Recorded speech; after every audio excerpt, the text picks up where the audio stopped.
ഓം ശ്രീനാരായണ പരമഗുരവേ നമഃ. ഗുരുമാർഗത്തിലേക്ക് ഏവർക്കും സ്വാഗതം. ശ്രീനാരായണ ഗുരുദേവൻ്റെ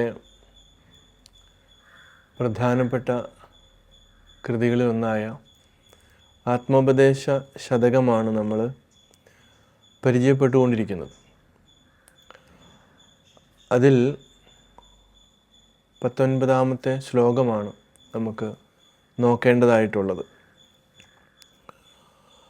ഗുരു അതിൽ പറയുന്നത്, അടിമുടി അറ്റം അതുണ്ട് ഇതുണ്ട് എന്ന് അടിയിടും ആദിമസത്തയുള്ളതെല്ലാം ജഡം ഇത് സർവമനിത്യമാം ജലത്തിൻ വടിവിനെ വിട്ട് തരംഗമന്യമാമോ. ഇവിടെ അടിമുടി അറ്റം അതുണ്ട് ഇതുണ്ട്. പൊതുവെ നമ്മൾ ആധ്യാത്മികമായിട്ടുള്ള ഈ ലോകത്ത് പ്രധാനപ്പെട്ട ഒരു സത്ത, അതിനെ സത്തെന്നും ദൈവമെന്നും പരമ്പൊരുളെന്നും പരമാത്മാവെന്നും പല പേരുകളിലാണ് അറിയപ്പെടുന്നത്. അതിനെ അടിസ്ഥാനപ്പെടുത്തി അത് ഉണ്ട് ഇത് ഉണ്ട് എന്നൊക്കെ പല രീതിയിലാണ്, പല തലത്തിൽ നിന്നുകൊണ്ട് അതിനെ മനസ്സിലാക്കാനായിട്ട് ശ്രമിക്കുന്നത്. ഇതിൻ്റെ ആദിമസത്ത എന്താണ്? ഒരുപക്ഷെ നമ്മൾ ഈ ഭൗതികമായ ഈ ദൈനംദിന ജീവിതത്തിൽ ആധ്യാത്മികമായിട്ടുള്ള ഈ സത്തയെക്കുറിച്ച് അറിഞ്ഞതുകൊണ്ട് എന്ത് പ്രയോജനം എന്ന് നമ്മൾ ചിന്തിക്കാം. സ്വാഭാവികമായിട്ടും വരുന്ന ഒരു ചിന്തയാണ്. അപ്പോൾ ഇവിടെ ആത്മോപദേശ ശതകം പഠിക്കുവാനായിട്ട് ശ്രമിക്കുന്ന ഒരു വ്യക്തിയെ സംബന്ധിച്ചിടത്തോളം വ്യക്തമായ ഒരു അവബോധം അതിനെക്കുറിച്ചുണ്ട്. പക്ഷേ പുതുതായി ആദ്യമായി കേൾക്കുന്ന ഒരാളെ സംബന്ധിച്ചിടത്തോളം ഇതൊരു നിരർത്ഥകമായി തോന്നാം. അതുകൊണ്ട് തന്നെ ഈ വിദ്യ, ഈ അറിവ് പഠിക്കുന്നവർക്ക് ചില യോഗ്യതകളുണ്ട് എന്ന് പറയുന്നുണ്ട്. ആ യോഗ്യതകളില്ലാത്ത ആളുകൾ ഇതിനെക്കുറിച്ച് പഠിക്കാൻ പോകുമ്പോൾ അവർക്ക് എങ്ങും ഒരു എത്തും പിടിയും കിട്ടത്തില്ല. അത് അവരുടെ കുറ്റമല്ല, മറിച്ച് ഇത് ഗഹനമായിട്ടുള്ള ഒരു വിഷയം, അതേപോലെ തന്നെ അവനവനെക്കുറിച്ചുള്ള ഒരു വിഷയമാണ്. വിഷയമെന്ന് നമ്മൾ പറയുമ്പോൾ വെളിയിലുള്ളതാണ്, പക്ഷേ ഇവിടെ അവനവനെ കുറിക്കുന്നതാണ്. അതുകൊണ്ട് വളരെ വ്യക്തമായിട്ട് നമുക്ക് ഇതിനെക്കുറിച്ചുള്ള ഒരു അവബോധം ഉണ്ടാകേണ്ടിയിരിക്കുന്നു. അപ്പോൾ ഗുരു അതുകൊണ്ടാണ് പറയുന്നത്, അടിമുടി അറ്റ്, ഇവിടെ ഏറ്റവും അടിയിൽ കാണുന്നതാണ് സത്യം.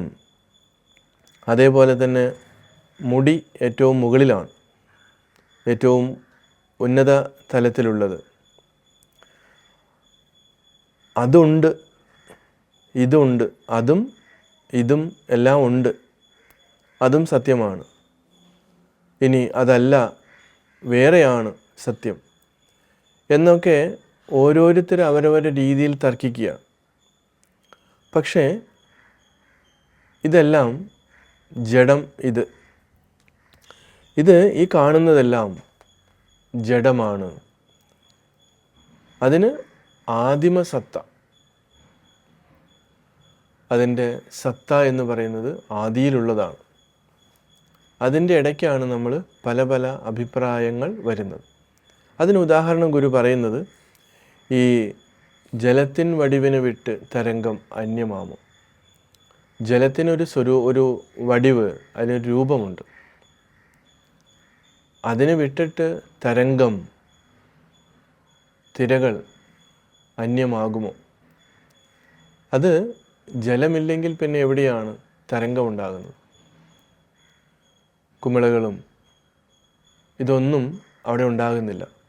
അപ്പം ഇവിടെ നമ്മൾ മനസ്സിലാക്കേണ്ടത്, ഈ ഭൗതികമായ ലോകത്ത് ഇതിനെല്ലാം അതുണ്ടെന്നും ഇതുണ്ടെന്നും ഇല്ലെന്നും ഒക്കെ പല രൂപത്തിൽ നമ്മൾ കാണുമ്പോഴും അതെല്ലാം എപ്രകാരമാണോ ജലത്തിൽ നിന്ന് ഭിന്നമായിട്ട് നമുക്ക് തരംഗങ്ങളെ കാണാൻ പറ്റാതിരിക്കുന്നത്, അല്ലെങ്കിൽ നിലനിൽപ്പ്, അതുപോലെ തന്നെയാണ് ഈ ആദിമ സത്തയിൽ ഒരിക്കലും മാറാതെ നിൽക്കുന്ന ആ ചൈതന്യത്തിൽ മാത്രമാണ് ഇങ്ങനെയുള്ള ഉണ്ടെന്നും ഇല്ലെന്നും ഇങ്ങനെയുള്ള ഭേദങ്ങളെല്ലാം ഉണ്ടാകുന്നത്. അപ്പോൾ ഇത് മറന്നു പോയിട്ട് നമ്മൾ ഭൗതികതയിൽ ആണ്ടുപോകുമ്പോഴാണ് നമ്മൾക്ക് അശാന്തി ഉണ്ടാകുന്നത്. അപ്പോൾ ഈ അശാന്തി ഇല്ലാതിരിക്കുക, അതായത് മനുഷ്യന് ആത്യന്തികമായിട്ട് അവൻ ആഗ്രഹിക്കുന്ന സുഖം നിലനിർത്തിക്കൊണ്ട് പോകണമെങ്കിൽ കൃത്യമായിട്ട് ഈ ആദിമ സത്തയെ ശരിയായ രീതിയിൽ മനസ്സിലാക്കി അതിനെ ഒരു അവബോധത്തോടു കൂടി നമ്മൾ സാക്ഷാത്കരിക്കണം. അപ്പോൾ ആ ഒരു അവബോധമാണ് നമ്മളുടെ ശാന്തിയെ ഇല്ലാതാക്കുന്നത്. പലപ്പോഴും മനുഷ്യൻ അവൻ്റെ ആ ഒരു വെപ്രാളത്തിൽ, തെറ്റായിട്ടുള്ള അറിവിൽ അവനിങ്ങനെ ഭ്രമിച്ചു പോവുകയാണ്.